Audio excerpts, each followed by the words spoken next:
masabi mo sa 500 na ano sinabi ng DTI? Pambili ng?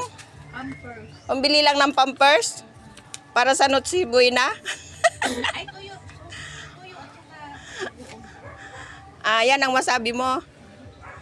Oh, isang ulaman lang nga yan ng Saraga Family. Yan lang. Oh, DTI, hindi kasya. Yung 500. Isang ulaman lang namin yun eh. 500. Hindi naman sa pagmayabang, no? Kulang yun. Kulang talaga yung 500.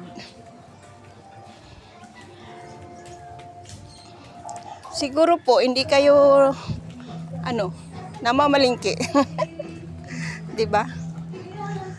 Namamalingki mo siguro. Wow, ang daming laman ah. Ay, Anong masabi mo sa 500 na sabi ng DTI para sa Notsi Buena? ay, wala po yun. Walang ano? Hindi Walang yun, kahit kami walang ang maabot? dalawa ng asawa ko. Hindi abot yun, te. Oh, 'di ba? Nag-grocery ako, ang mahal na mga bilihin. Ayan po, masasabi nyo, DTI ha. Ito, may tindahan ito. Alam na alam niya yan. O, di ba? Creme densada pa lang, wala O, na. di ba? Sabi nila salad. Oo, makabili pa daw ng hamon. Spaghetti Hamon ba yun? na. Yung kahit sabihin mo, te, yung spaghetti na yung yung bundle na, bibili ka pa ng hotdog, bibili Oo. ka pa yung corned beef. Mm-mm. Oh, kasya ba yun? Kaya nga. Tapos hamon pa sinasabi nila. Oo. Baka bibili lang siya ng isang hiwa. Kasi ko ang sinasabi nila na hamon, yung ham na parang Pinapalaman. Oo, pinapalaman. Di ba? Sige nga, sila. Ayan, DTI ha. Kung sino man yung nagsabi sa DTI ha. Sila nga, tignan natin kung kaya nila na silang pamilya, 500. Napaka-imposible. Kaya nga.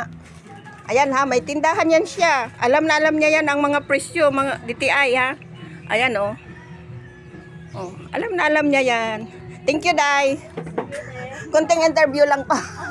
para sa aking YouTube channel. Gusto mo yun, te, nakakagigil sila eh. Akala mo, Oo nga.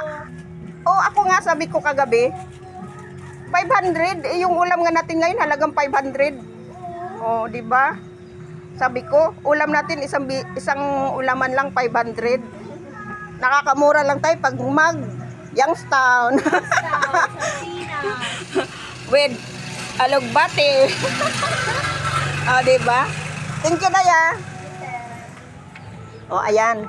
Nakadalawang interview na ako, 2 tao na. Yung pinag-isipan ko paano magpagkasyahin yung 500? Ang sabi ng DTI, 500 daw. Kasya na. Hindi kasya yun. Kasi yung ulam nga namin kagabi, dala ng aking manugang, no? Halagang 500 yun, tinanong ko. Wala pa si Eileen. Yun, tinanong ko siya kung magkano yun. Sa totoo, kung talagang ubos yun. Yung ilan ang apo ko, kung talagang kainin namin yun, 500 na yung kulang yun. Kulang talaga yun. DTI, ano ba yun? May tugtog. May tugtog.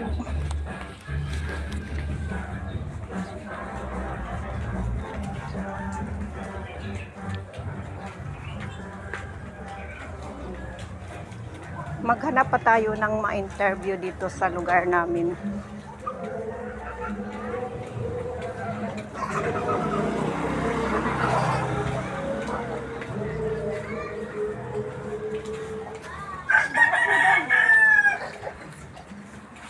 Good morning sa anak ko. Ano masabi mo sa DTI na sinabi na 500 pesos kasya na sa Notsi Buena? Ha? 500 ba yun? Oo. Hindi ba 5,000? 500 lang. Kasya na daw sa Notsi Buena. Pwede ka na daw makabili ng hamon. Ayan o. DTI nga. Ang nagsabi. Kasya na daw sa 500. Sa YouTube. Kulang yun, sa hamon pa lang. Kulang yung 500, dapat 5,000. Diba? Ayan, DTI ha. Ayan, may sari-sari store yan. Alam niya ang